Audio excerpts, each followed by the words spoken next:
é líquida, é um tsunami de informação diariamente. O jovem acaba se bagunçando cada vez mais. A partir dos seus 14 anos você procura se encontrar. Você começa a pensar nos propósitos da vida, você começa a ir pelas influências do seu meio, você começa a acessar conteúdos na internet. Só que cada jovem é um universo, cada jovem tem o seu próprio caso, assim. Eu gosto de pensar mais na massa de jovens marginalizados, das periferias. E eles não têm essa vontade de fazer a política, de debater política filosoficamente, historicamente, sociologicamente, geograficamente, porque a cabeça dele não está voltada para essas coisas. Quando você é um jovem da periferia, geralmente esses são os mais comuns usados em massa de manobra, ou você está incomodado em ter que trabalhar para ajudar em casa, ou você está muito preocupado em garantir o consumo do seu vício, ou você está muito preocupado em ter que ir para a escola à noite, trabalhar de dia para poder sustentar o seu namoro ou o seu filho que nasceu quando você tinha 16 anos, sabe? Então, lá não há uma influência para o jovem ele poder estudar da parte geral, tanto da mídia, tanto do governo, porque se você está incomodado e você não tem um senso crítico muito desenvolvido, o primeiro discurso que você ouvir de ambos os lados vai ser a verdade absoluta para você. E quando alguém vier argumentar com você vai lembrar daquela frase pronta. Só que você nem sabe de onde veio essa frase e qual o sentido dela. Acho que o primeiro e mais importante de tudo é que acho que a população se deu conta que ela tem voz e pode fazer a diferença. Tanto é que a gente, antigamente, sei lá, tempos atrás, a gente não tinha manifestações desde do impeachment do Collor até a partir de 2013, e a população percebeu, se eu quero uma mudança, eu posso ir lá, a gente pode se organizar com manifestação, daí a gente pode ter voz. Então a gente tem um movimento que a gente não precisa mais partir do sistema, a gente pode partir de iniciativas próprias, isso pode ser exemplo para muita gente, e a partir disso é uma ruptura que eu acho que é uma tendência. Por exemplo, a gente tinha certeza que o Alckmin ia ser muito grande nessas eleições, porque ele começou a fazer aliança lá, fez aliança com a Liga da Justiça Brasileira lá no Centrão. Nossa, vai ter 15 minutos de televisão e tal, e ele teve menos de 5% dos votos. Então, enquanto isso, os candidatos fizeram propaganda política basicamente no Facebook e entre as pessoas, assim, acho que muitos votos vieram assim, de amigos convencendo amigos e essa discussão. Então, eu acho que isso é meio que o futuro da política brasileira, assim, é mais debate e menos propaganda. A galerinha falou, eu fiquei bem otimista porque agora, as pessoas estão começando a ter uma voz. As pessoas estão começando a sair pra rua pra poder mostrar o que elas querem. Ela tem os dois lados da história, obviamente, mas só que, esses dois lados eles estão sendo ouvidos e a galera também está começando a ser ouvida, e eu acho isso bem positivo.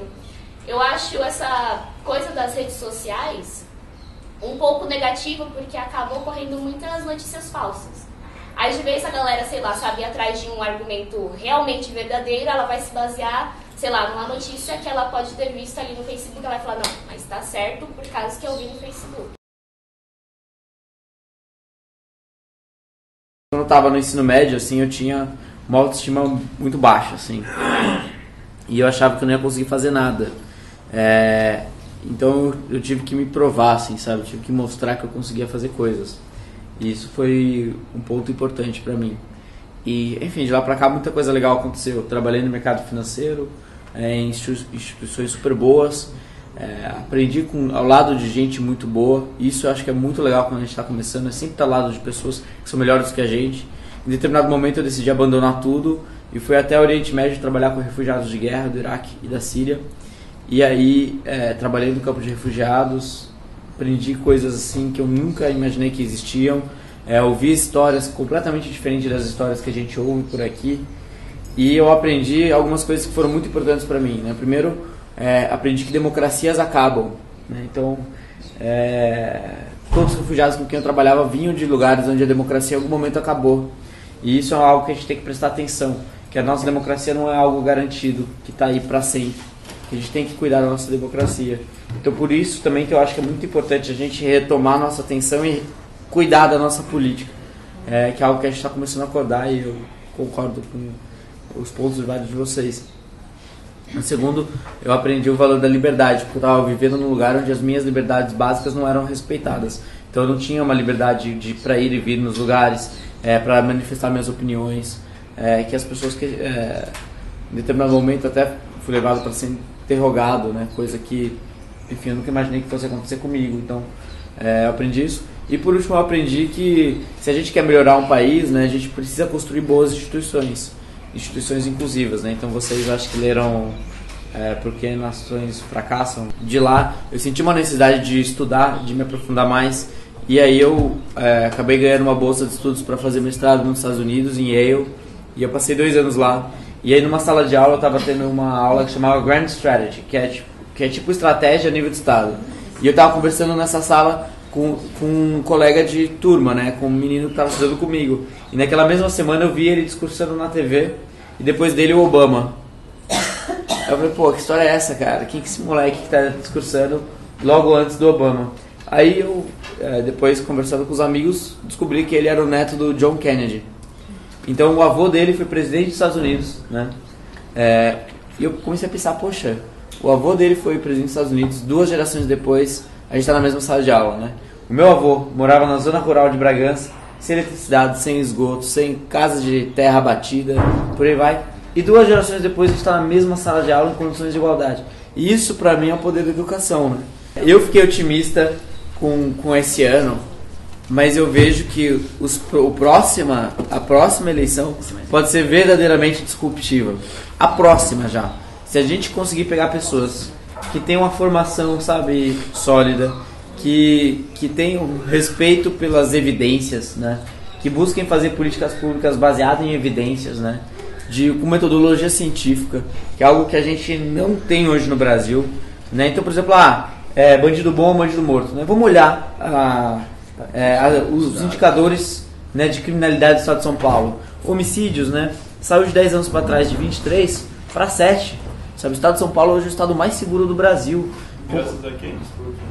Então, qual foi o trabalho realizado para derrubar esses indicadores? Exato. O que pode ser replicado para os outros estados, né? O trabalho conjunto das polícias, investimento em inteligência, o que dá para fazer, por exemplo, na educação? Da entrada de gente pobre dentro do ensino superior, e eu entendi que ali fazia sentido eu investir minha energia.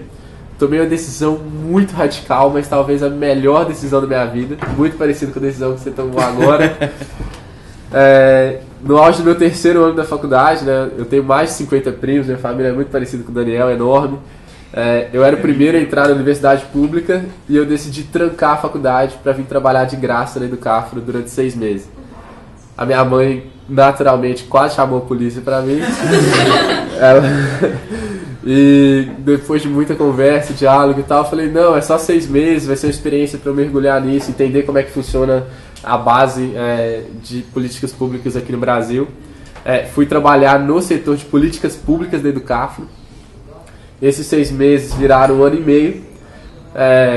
Eu comecei a ir para Brasília muitas vezes, porque como a gente trabalha, né, a gente faz reuniões, escuta a população, vê qual é a necessidade dela e vai para Brasília tentar conversar com deputados e senadores para resolver aqueles problemas. E aí eu estava numa reunião, só para dar um exemplo, com mais de 400 pessoas em maio do ano passado, todas da Educafro. Uma mãe levantou a mão e falou, olha, o meu filho, era 10 de maio, o meu filho ele fez inscrição para o Enem, teve a solicitação de isenção negada e eu não tenho grana para pagar os R$85 que custa a inscrição. O que eu faço? E lá na Educafro a gente tem uma metodologia que a gente não resolve problemas de um indivíduo específico. Então se chegar alguém lá com um problema e o problema é dele, o problema é dele. Se for um problema coletivo, aí a gente abraça. Se for um problema que o Estado consegue resolver para várias pessoas, a gente vai e mergulha. Eu falei pra ela, bom, é um problema seu, a gente não pode fazer nada. A outra mãe levantou a mão e falou, não, mas meu filho também não teve isenção negada. Ah, mas meu filho teve isenção negada. 30 pessoas levantaram a mão. E aí eu fiquei chocado, as inscrições, faltavam 2 dias para as inscrições acabarem, e a gente não sabia o que fazer. A gente reuniu um grupo de advogados, perguntou o que era possível fazer, e aí a gente foi investigar. O INEP estava com um erro no sistema.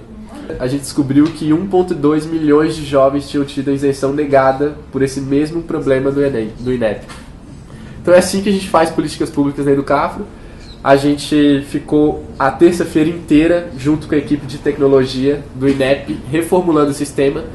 E ali eu vi o propósito da engenharia para fazer transformações sociais e usar isso para políticas públicas. Em vários momentos a gente propôs soluções e eles cortaram as soluções como essa, simples, porque não fazia sentido politicamente. Eu ouvi de ministros do nosso país ano passado que não toparam as soluções porque 2018 era um ano político. Então eles falaram na mesa, eu não posso fazer isso porque ano que vem é ano eleitoral. E se isso é o que molda as nossas decisões políticas, não são as evidências, não são os indicadores, não são a metodologia científica, a gente está ferrado, né? Assim, a gente está largado. E esse foi o momento em que eu decidi me envolver com política de verdade. Então, já que só investir em políticas públicas não estava resolvendo o problema como um todo, não tinha uma visão sistêmica, acho que a política dá essa oportunidade pra gente, sabe? De olhar o Brasil como um todo. Se eu faço um vídeo bem feito, falando sobre uma opinião, isso chega até as pessoas, isso mobiliza as pessoas. É coisa que eu nunca achei que fosse possível, assim. Então a gente construir essas infraestruturas, cada um de nós, para influenciar cada vez mais pessoas, é super importante. É muito importante que isso aconteça. E é muito importante que a gente enxergue como possibilidade entrar na política. No mundo inteiro, as pessoas, quando elas se deparam com a diversidade, hoje elas geram um conflito, né? Então, se aparece algo diferente, você não está preparado para o novo, em geral isso gera conflito e separação. E às vezes violência. E às vezes, em alguns momentos, violência, né? Dependendo do grupo. E acho que quando a nossa sociedade conseguir virar essa chave e ao invés de gerar conflito, nos momentos em que a gente se deparar com algo novo, a gente celebrar, nos momentos em que a gente começar a celebrar a diversidade, a gente vai começar a construir algo que faz mais sentido para o todo, né?